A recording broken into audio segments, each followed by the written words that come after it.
Right, we've got two Marias here. That makes things interesting, doesn't it? Easy. Yes. Do you want to introduce yourselves? Yeah, sure. So I'm Maria de la Vega, and I'm Director of Design at Digital Scientists. We are based out of Atlanta, and I lead the design team from research, UX, testing, all of it. And this is the other Maria. So my name is Ines Zelaya. I also work at Digital Scientist. Maria is my manager, and she's a wonderful manager to have. And I am the design strategist over there, which means I ask a lot of questions to a lot of the stakeholders we work with. Both very happy to be here. No, even better for us to have you here. We're really looking forward to your talk. Do you want to just talk a bit through like the title, what your talk's going to be covering for us today? Yeah, so our talk is going to cover a case study of a project that we've been working on for the last 3 years, focusing mostly on the senior community. And we'll touch a little bit on the IDD community as well. And it's a telehealth experience. Wonderful. Round of applause for Maria and Maria. Let's get going. All right, so we'll get started. Hey, y'all. Like we say in Atlanta, we already introduced ourselves. So I'm Maria de la Vega, and this is Marina Zelaya, and we're very, very happy to be here with you guys. We want to start off the presentation by asking you guys a question. And that question is, when was the first time you ever thought about your independence? Just a minute. As a child, being fed up with my parents telling me what to do. Exactly. That's a perfect example. Or maybe you were a teenager and you were trying to make decisions on your own. Or perhaps it was the first time that you thought, I want to live by myself. For me, I am the oldest of 4, and I just remember really wanting my own room. Maria, when was yours? Mine was, my mom loved to dress me, and I walked into a store and I said, nope, I'm dressing myself today. I was 3 years old and I started picking out things. Both of my parents were like mouths on the floor because they couldn't believe a 3-year-old was like picking out her clothes. So let's turn the question around a little bit. When was the last time you thought about your independence? Maybe it had to do with a health scare, when you had to ask someone for help because you couldn't do something by yourself. Or maybe it had something to do with a personal relationship, or your finances, or work. Independence is something that comes up in our lives at different stages, and we're all exposed to it. But really, what does independence mean? So a very quick definition of independence. Independence allows individuals to determine their own affairs and their destiny without interference from other parties. It's really having freedom to decide your goals, your lifestyle, and your own life.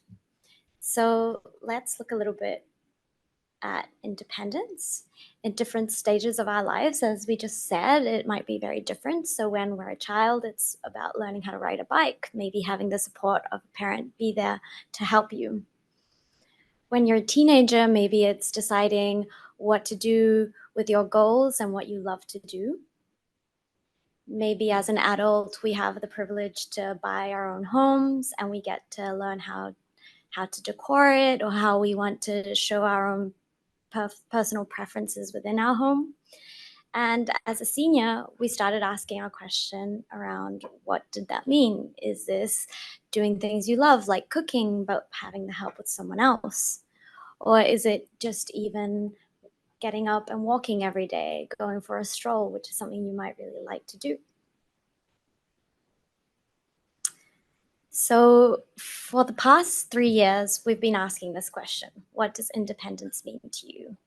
And we've asked it to different communities. First community we asked it to was older adults. And the second one was the IDD community. IDD community meaning individuals with intellectual and developmental disabilities. And we determined that it's very different for each one of the communities.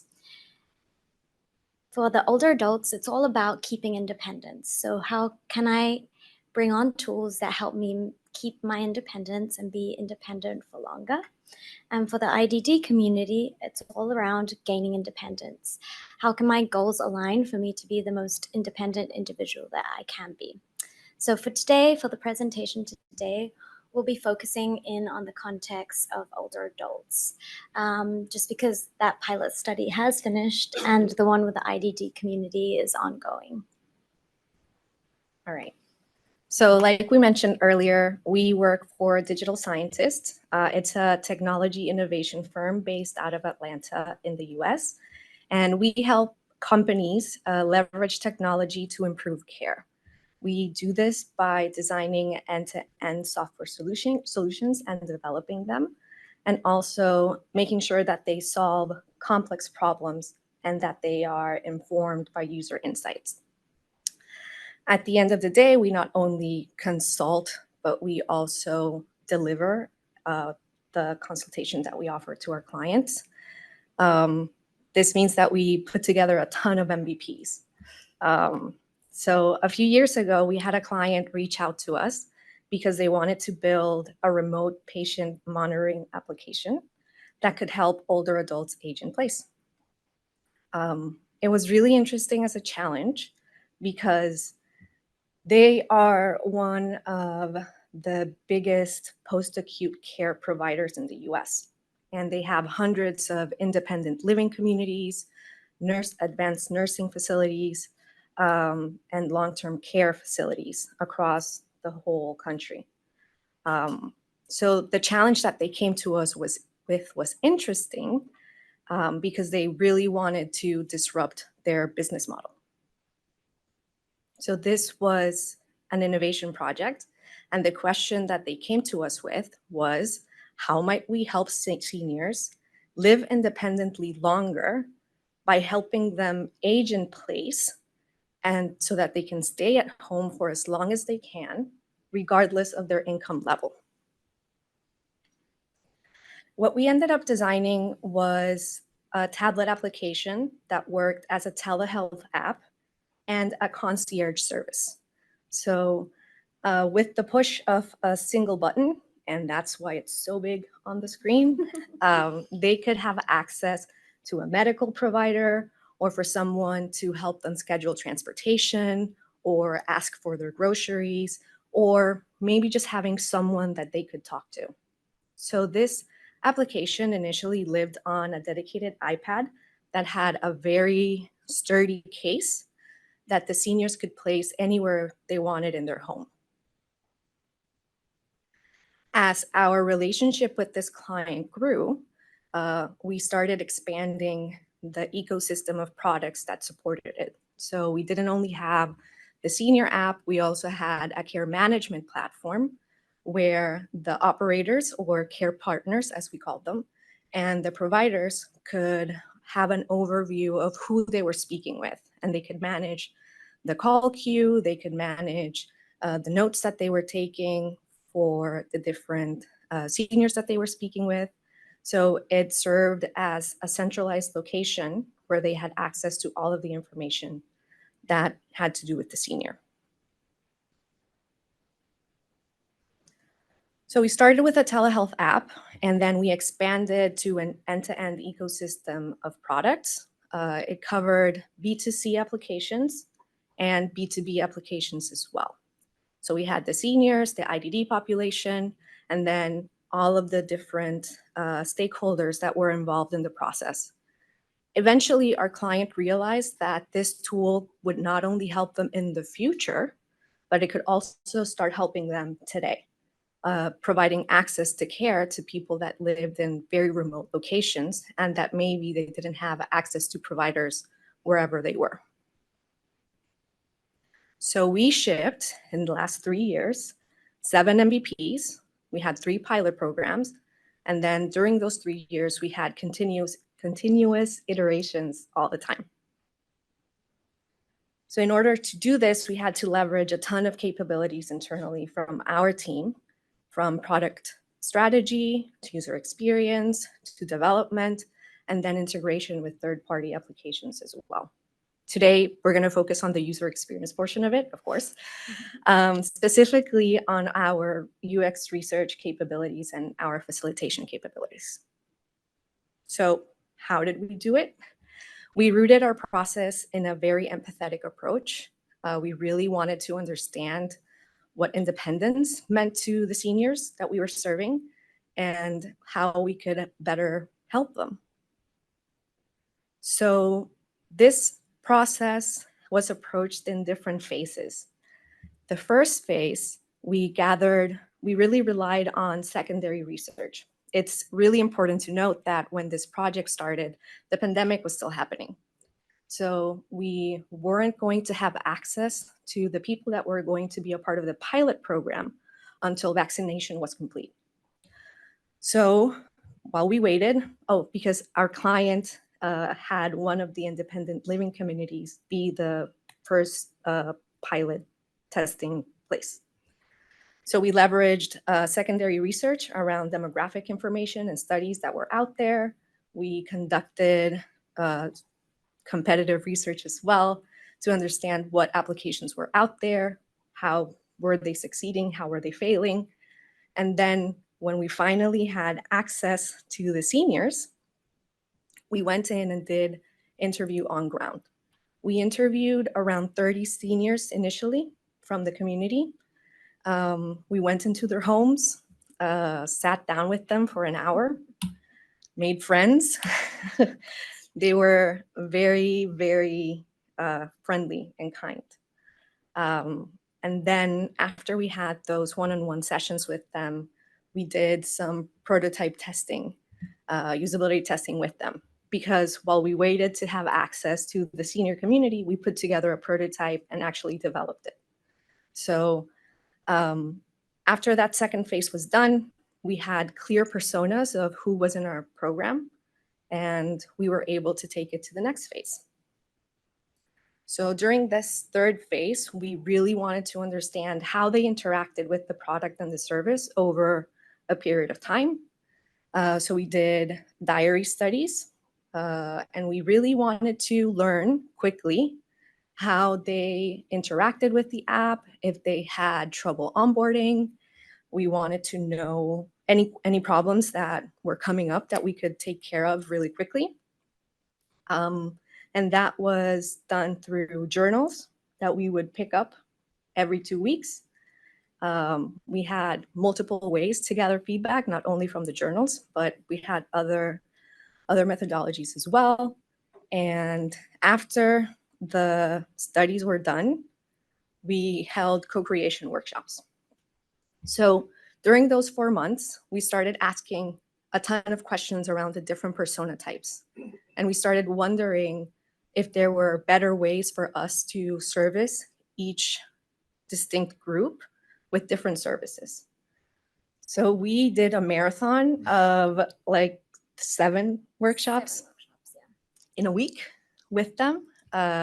We had activities that were designed specifically to answer questions about each persona type.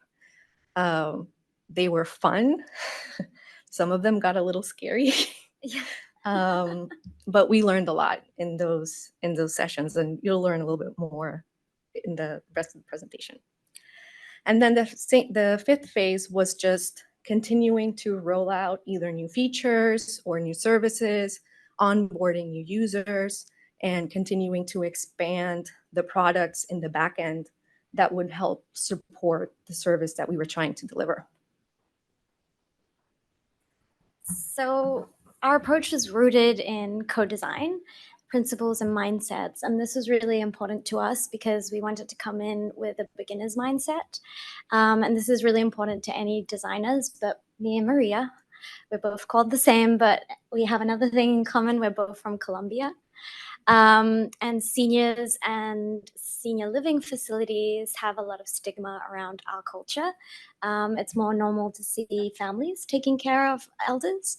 So we knew we had to definitely weave in co-design principles and this mindset to each portion of our research efforts that Maria just mentioned.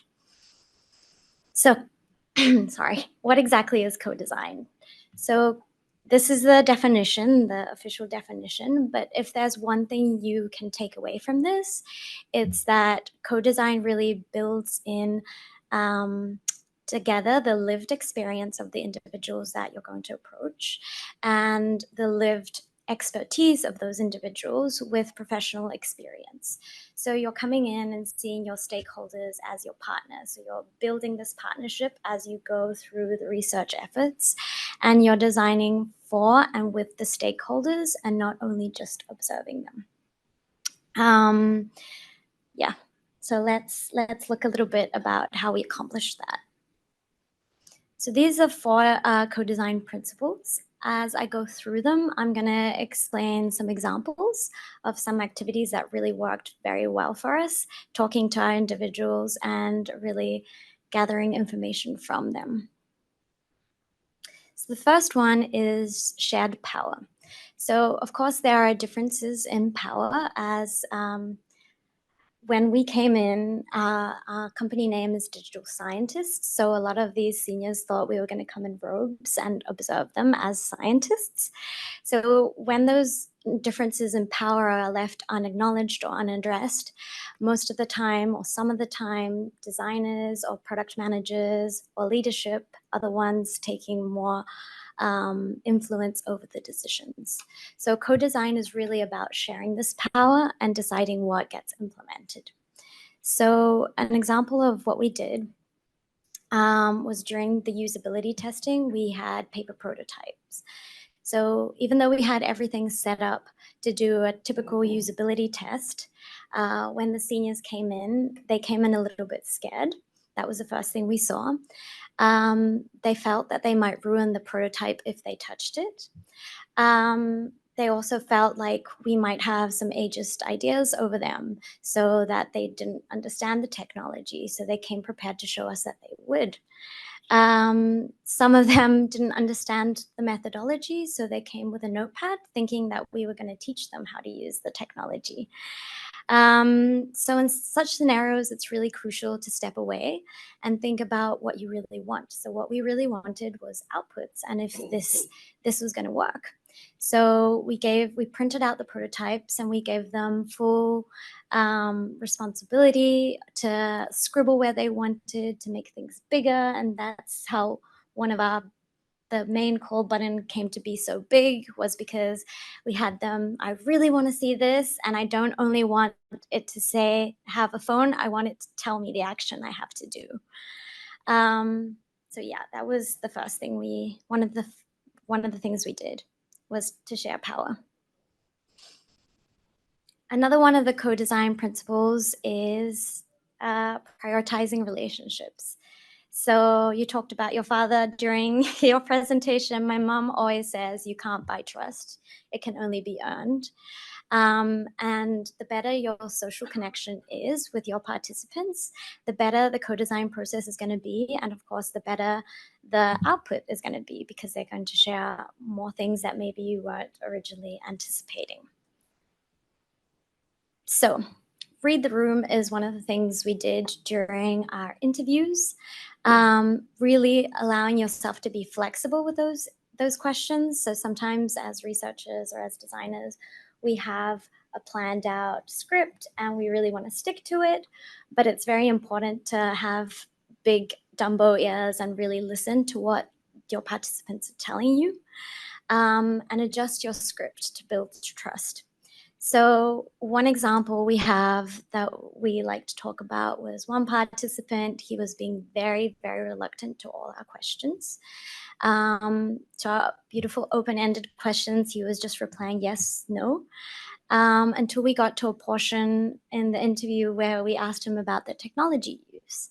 And there he cracked. and he said, you know, everyone comes to me in this whole living facility. They come to me when they have problems. So why are you asking me this? And so we understood what he was telling us. And instead of continuing the script, we changed it up really quickly. And we started asking him questions about as if he were the researcher. So tell me about what they come talk to you about. What are their biggest concerns? And we learned things like very simple things like a lot of them want to adjust the brightness, for example. So he was great advocate and partner with us in understanding the other seniors. Another thing we did to prioritize relationships was, since we were coming in and being invited to their homes, we started seeing things around the home that were reoccurring. So there were a lot of gift cards pinned up to the walls. There were big calendars on the walls. So we decided that we wanted to reach out to them and prioritize this relationship in a way that resonated with them. So anytime we came over, we would send them a call or a message on the platform saying, we're coming in a few weeks. Or once they finished the diary studies, for example, we sent out gift cards so they would know that their help was greatly appreciated, and also started integrating when we had feedback with them or sessions with them, we would tell them where their feedback was being integrated. So that was amazing. And actually, we have a nickname over at the living facility. Yeah. They called us Maria Squared. So anytime we reached out and said that we were going to go, we would just say Maria Squared is due to arrive in a few days. They're really happy. All right. So another one is using participatory means. This is one that's really known in co-design. And it's offering different ways to participate instead of just one. So maybe visuals, kinesthetic, oral approaches. And this was also really important for our community because of accessibility. So this is one tool we really want to talk about today, and it's called the relationship map, and it's something we use during our interviews. So we knew we wanted to talk about their care circles, but we knew also that this is a very sensitive topic. So we devised a relationship map, which is basically a bullseye, where in the middle is a little person who represents yourself or the person that we're interviewing. Then we have the next circle out is very close, close, and somewhat close. So we asked them different questions around different scenarios that would be important for health and for this product. So let's say John is in the middle. John, who would you call if you fell over and hit your back? Oh, okay. And so they would fill it out.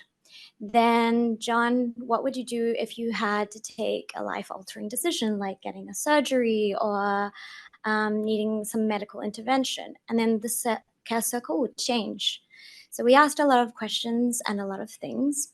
And actually, one of the patterns that came out was when we asked about loneliness, 99.9% of our participants left it blank or just with God. So this, and along with the workshop that Maria just commented on, really helped us identify that we needed to include different types of services that also allowed them to talk through their loneliness and through just feeling sad. This map helped us get to the stories, like you were saying. Mm-hmm. Another thing we did was varied feedback. So as Maria mentioned in the diary study, we made these, for me, beautiful diary studies that were very big and had very large font.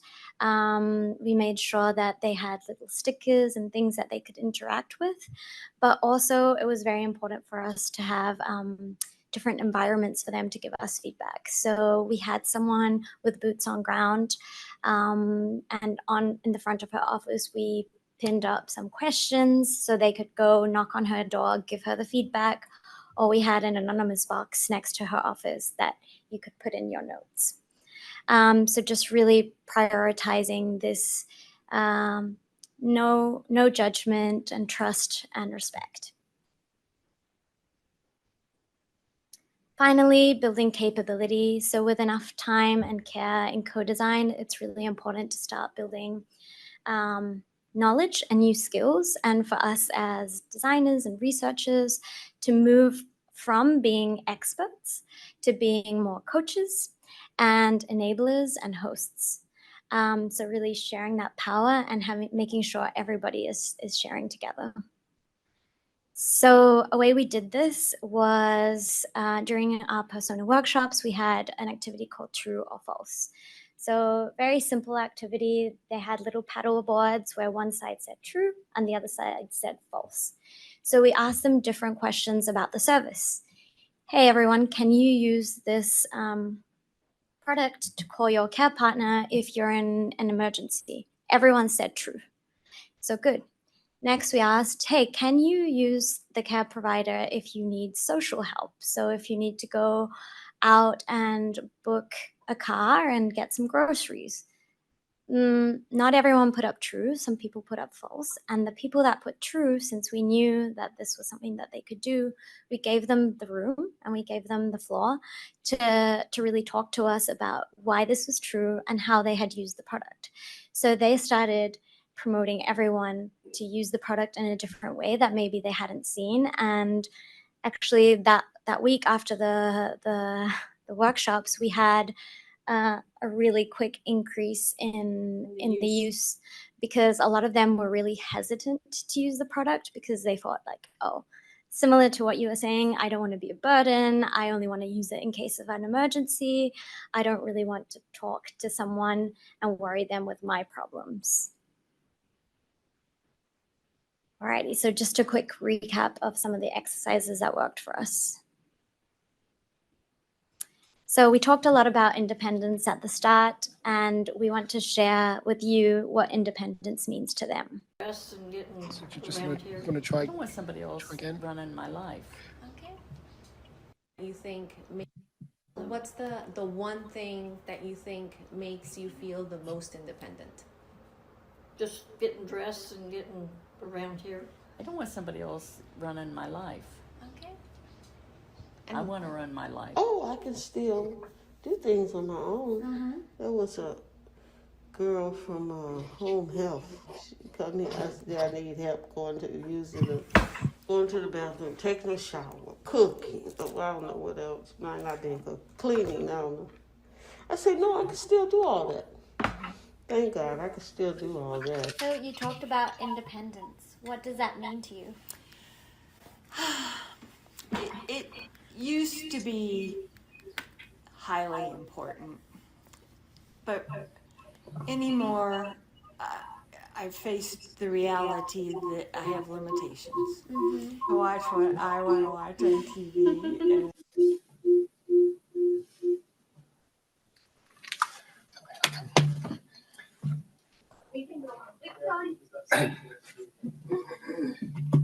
I think it would just be your sound settings you need to change. If you, yeah, you can leave the mic on and I'll mute from here. But if you go to your sound settings, if you have time, or if it's quick and convenient to do. Really interesting hearing Yeah. what this was saying. So it's definitely worth us getting the audio. Yes, so you got it.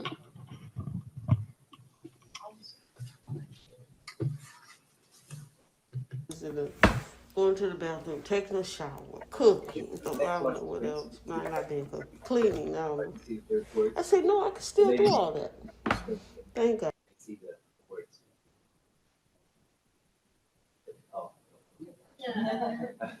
I can still do all that. So you talked about Yeah, I can read on that. Yeah. That's what we're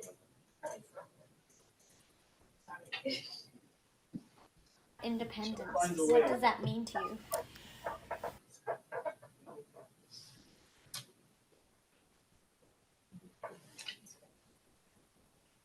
you? Want the audio to be question. Yes, please. Yeah. I said you got it.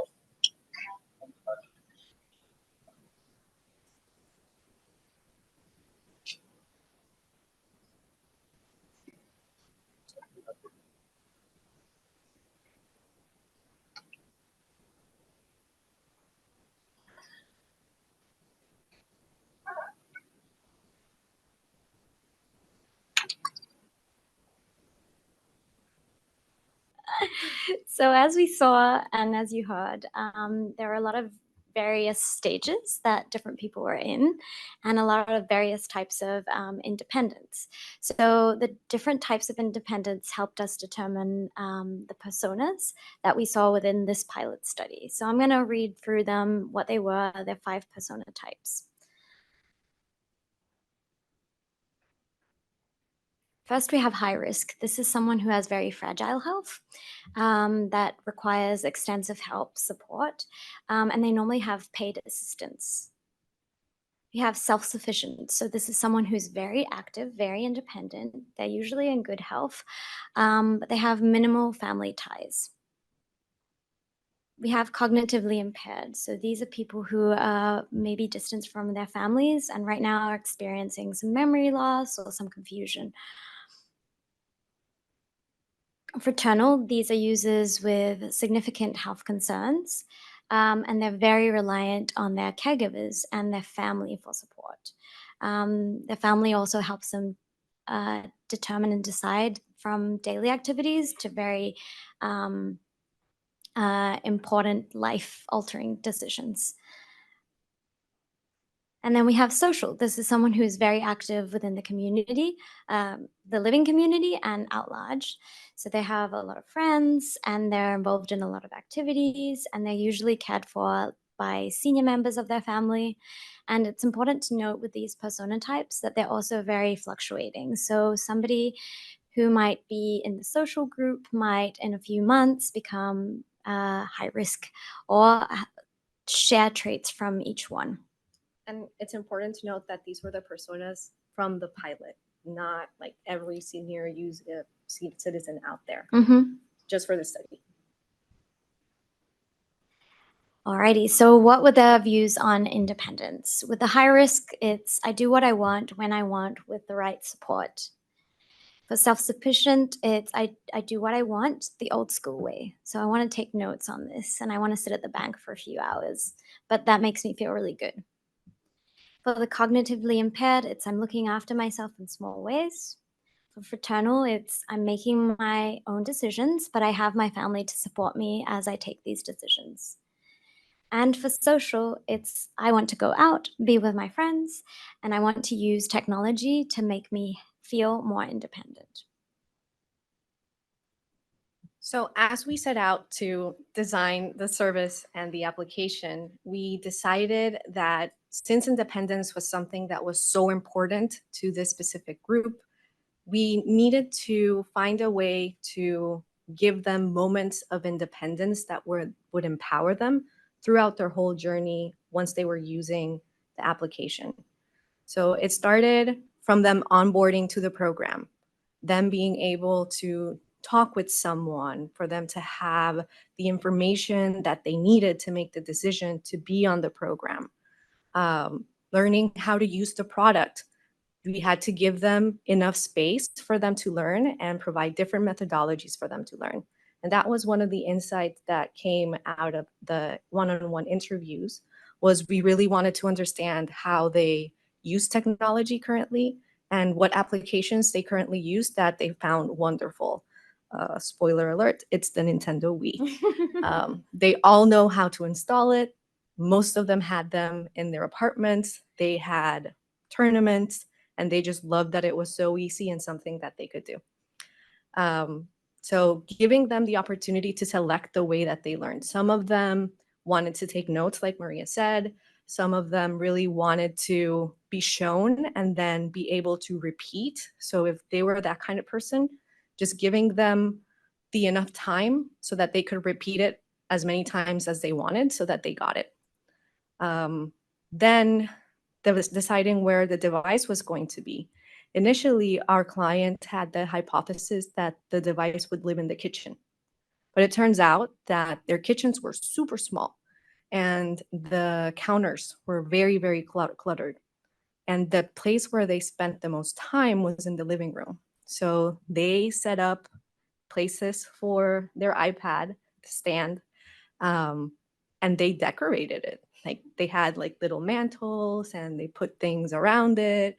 Some of them, this was one of the pain points that we found a little bit into the pilot was that it was too bright, so they had a cover for the iPad. So just really giving them the opportunity to decide where to place it.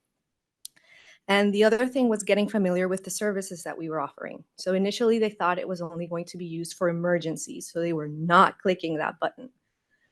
So what we did was initiate the relationship from the care partner side. They called the senior, asking them like, how are you? I'm checking in on you, starting a little conversation with them so that they could start feeling comfortable with the person on the other side, and for them to know that they weren't being a burden. This was the service that was being offered to them. So once they had a few conversations, then they were the ones that started pushing the button to contact the care partner. Getting comfortable calling, and then setting reminders for appointments or activities that they were doing. Maria mentioned that they had calendars all over their apartments, and they had different calendars for different types of activities. So whether it was an appointment with the doctor that they set up a year in advance, or maybe it was an event that was happening at the community, or their favorite TV shows and when they were going to be on. So calendars were very important, and that's why we included it on the app as well. And then choosing when to offboard. Some of them said, this service isn't for me, so they left the pilot program, and we had other people join. And also something that is a reality with this group is some of them are going to pass away. So we had to deal with that side as well. How are we going to end the service for their family members or whoever was left behind? So our research and co-design process allowed us to understand a lot of different things. And it's impossible to put them down in a single presentation. So we really understood a lot of the meaning of independence and how they stay independent. And then we learned a ton about how they onboard, how they learn new technologies, how do you build trust and rapport with them. This is a very special group of people because people take advantage of them. And they are prone to being victims of scams. So they were reluctant at first. They didn't know if the device was listening to them, or they didn't know if they gave their insurance information, like what would happen. So there were certain things that we had to do for us to build rapport with them, and that was one of the learnings. We learned a lot about their care circles and who cares for them, who do they go to. And then we also learned a ton around telehealth. So how do we design an end-to-end ecosystem for this type of service? But also a lot about our UX design and UX research practice. We had to implement a ton of strategies that we normally don't implement with our other types of services and projects. So from how to design a workshop and make sure that it's accessible and that we know first aid in case something happens. We had someone fall and we had no idea how to react. So those are skills that you learn on the go, and they happen, and then you have to pick them up. All the way to how to test a prototype with a senior so that they don't feel scared of the thing that's in front of them. How interviewing aides like the empathy, the relationship map that Maria showed were super helpful to get them talking. Sometimes people don't want to talk, and you have to distract them in a way so that they can be more vulnerable and more open. So we have all of these learnings, and we have a ton of resources that we would love to share. Around those resources, there are a few of them are on our blog. We brought some with us. So we have the interview toolkit here. If you guys want to see it, just talk with us after. We're more than happy to share. Also, the workshop toolkit. This is a big one. It has around, I don't know, like maybe like 20 activities in there. This is how it looks once the seniors filled it out. They really love those workshops. So I think they're a really, really good tool to get to know who you're serving.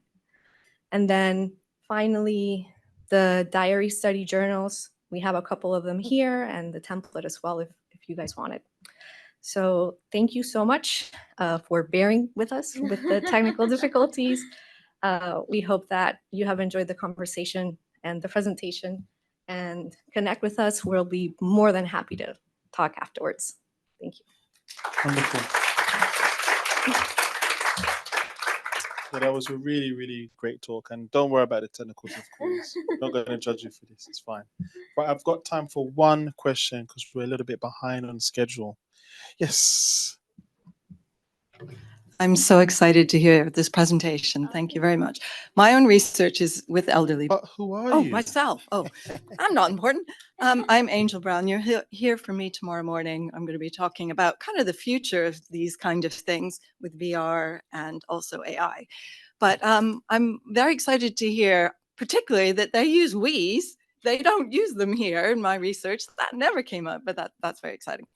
But my question is about personalization. Are you collecting data from them in any way to personalize the experience?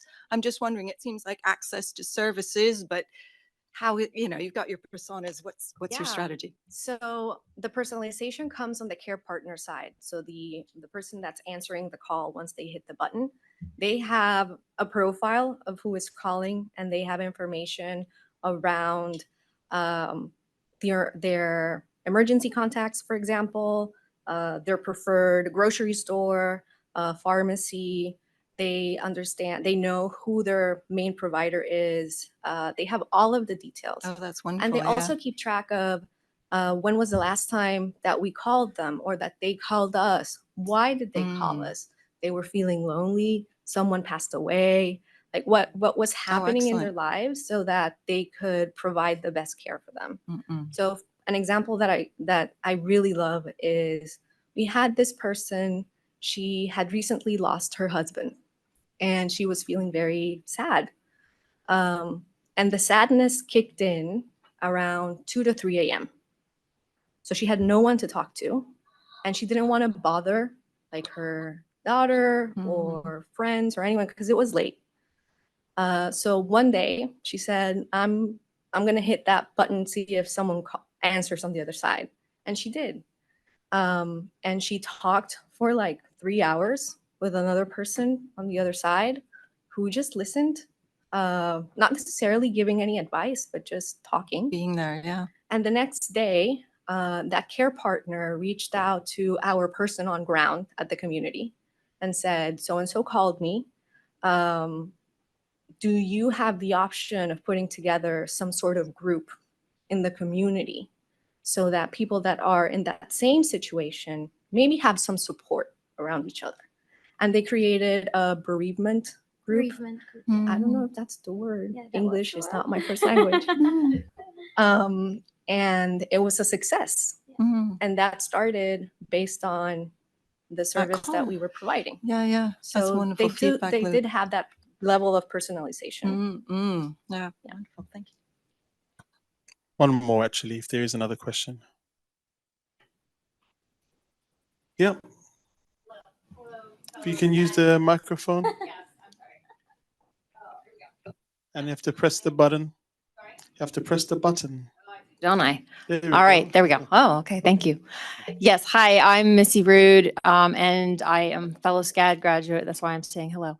But I wanted to check if you could share a little more about some of the insights that you got when learning about not their pain points with the experience as you were creating it, but a little more about the struggles that they were having that you felt there was an opportunity to alleviate those. I'd love to hear just patterns you recognized.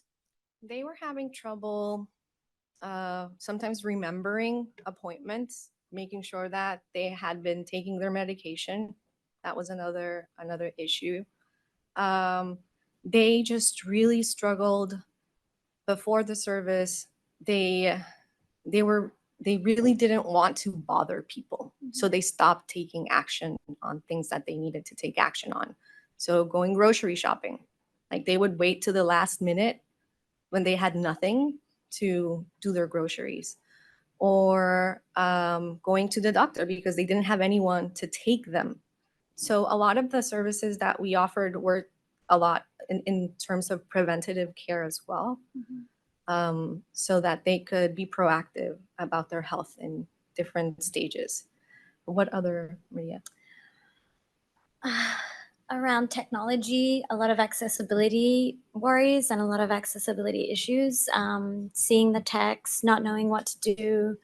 What else did we have? You were concerned about who was going to have access to their information. Yeah. So we had participants that were fairly close with their kids, but they didn't necessarily want their kids to know everything. Yeah. So they wanted to know if there was like a companion side, if their kids were going to know what we were sharing. It's like that wasn't part of it. But there is opportunity there as well for the people that do want to be informed. Then if the device is, if Alexa was definitely a villain. yes, a villain. Yeah.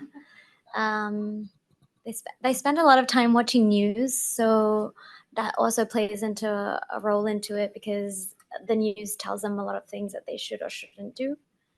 The scams, that was a big concern among them. Especially around healthcare. And in the States, again, it's very different to here. Getting billed for something that maybe you didn't use. So how are they going to get billed for this? What is my insurance going to cover? What isn't going to cover? That's Thank you. Thank you so much. All right. Yeah. Thank you, everyone.